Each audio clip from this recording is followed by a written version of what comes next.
Nagsisimula ka pa lang ba sa YouTube? Gusto mo maging vlogger? O may mga video ka na pero wala kang editor? O baka naman may editor ka na pero may watermark?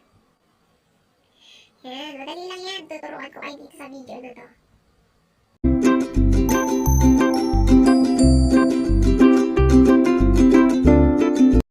Gaya ko ba naghanap ka ng video editor sa Play Store? Wala ka mahanap, no? Ganun din ako. Pareho lang tayo. Yan, tuturuan kita kung saan ka makaka-download nun.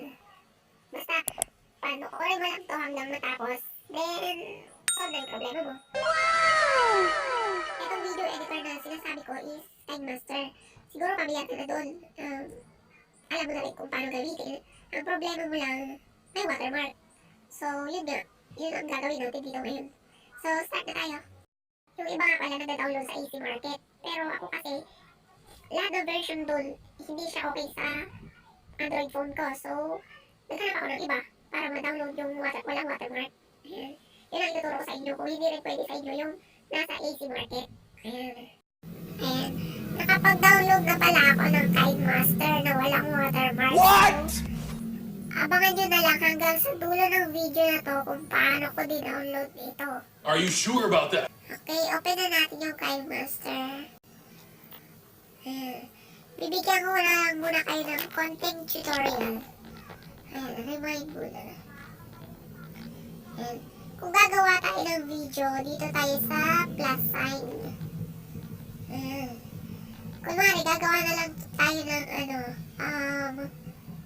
slideshow.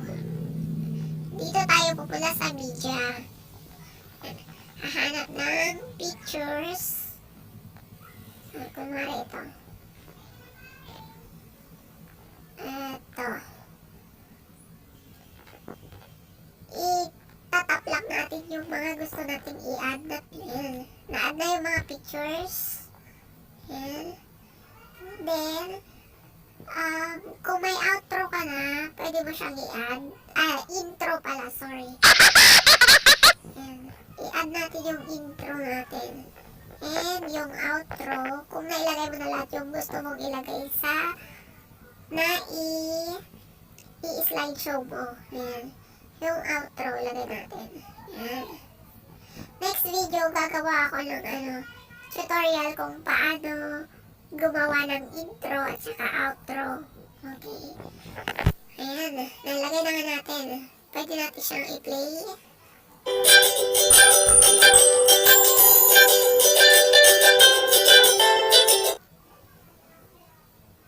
Ayan. Wala na siyang music. So, pwede siyang nilagyan ng music. Pupunta lang tayo dito sa audio. Okay. Pause muna natin. Balik tayo. Then, dito sa dulo ng music, dito sa intro, dyan tayo maglalagay ng audio. Dito sa music asset. Then, mamili tayo dito kung anong gusto natin ilagay na background music. May mga free dito nakasama yung KineMaster na downloadable at meron din namang hindi downloadable kasi kailangan ng bayad yun. So, doon tayo sa free. Yan. Kung gusto mo mag-download ng iba, dito lang sa my store nila. Yan. Yan. Yung mga may premium na nakalagay, ayan. Yan yung mga hindi mo mada-download kasi may bayad. Yung mga ganito, yung like itong why not, ayan. Yan yung pwede mo ma-download kasi wala nakalagay na premium. Ayan. Marami pa dito yung iba. Ayan. Mamili ka lang kung anong gusto mo. Then, balik tayo. Mamili na lang tayo dito. Kumari ito. I-tap mo lang siya tapos i-play mo kung gusto mo yung music.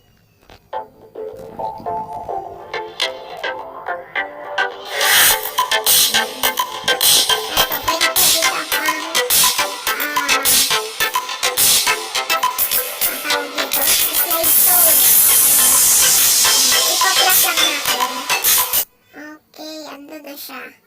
Then, check. Then, i-play natin.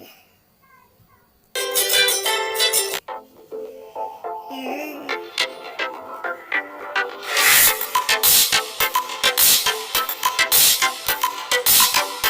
Okay. Kung gusto natin lagyan ng transition ng every picture, then punta tayo dito. I-click lang natin ito. And then, automatic mapupunta tayo sa transition effect. Kaya, pili lang tayo dito. Maraming choices. Maraming pwedeng i-download din dito sa Get More. And, nasa sayo kung ano gusto mong ilagay. Ako dito sa 3D. Ayan. Ayan. Ganon. Yung effect niya. Ayan. Every picture, pwede mo siyang lagyan ng transition. Ayan. Lagyan natin. Ayan. Napansin nyo, lumiliit yung mga pictures. Lumiliit din yung time na mapapanood nyo siya. So, pwede natin yan i-adjust mamaya. Lagyan na natin lahat. Ayan. Then, lastly, okay. Ayan, meron na lahat. Paano natin i-adjust ngayon yung picture? Ito. I-click mo yung picture dito, then, adjust mo tong yellow. Ganyan. Okay. Ganyan. Kung gusto mo medyo mahaba, yung pagkakakita mo ng picture, so, habaan natin. Ayan.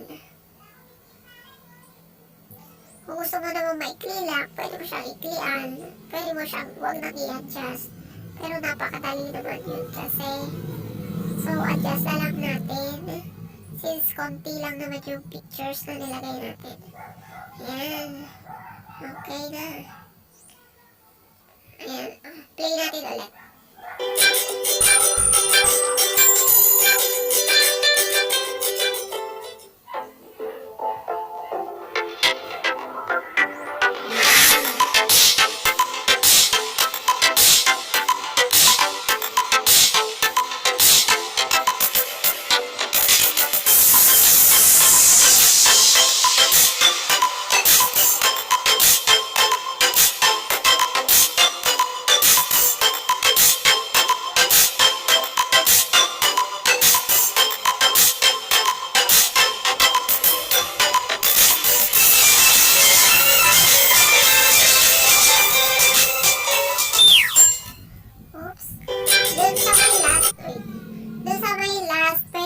I-adjust yung music para hindi na magkaroon ng music dito sa may outro.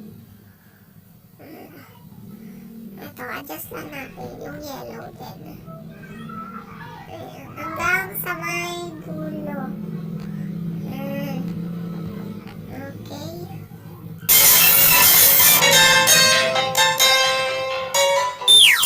Ayun. Ayan, okay na.